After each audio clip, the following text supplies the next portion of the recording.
যারা হচ্ছে যে কলকাতা থেকে কাঠমান্ডু আসবে, তারা হচ্ছে যে কলকাতা থেকে বাস আসে, তো ট্রেনও আসে।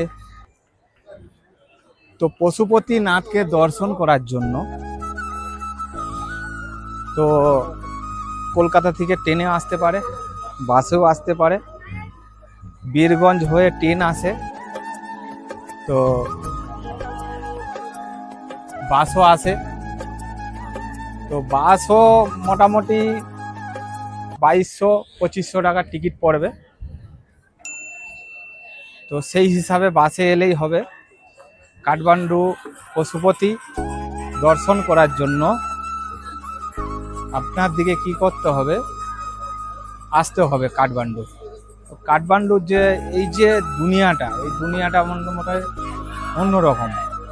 এই দুনিয়াটা সবাইকার ভাগ্যতে হয় না।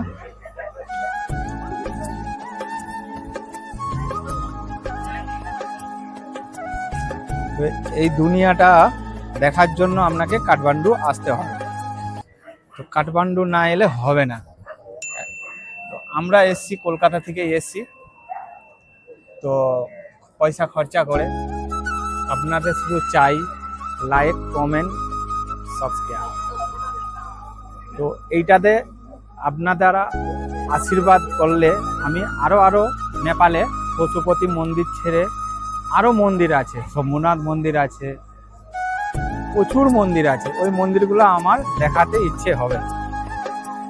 তো দোস্ত, আপনাদের হচ্ছে লাইক কমেন্ট চাই।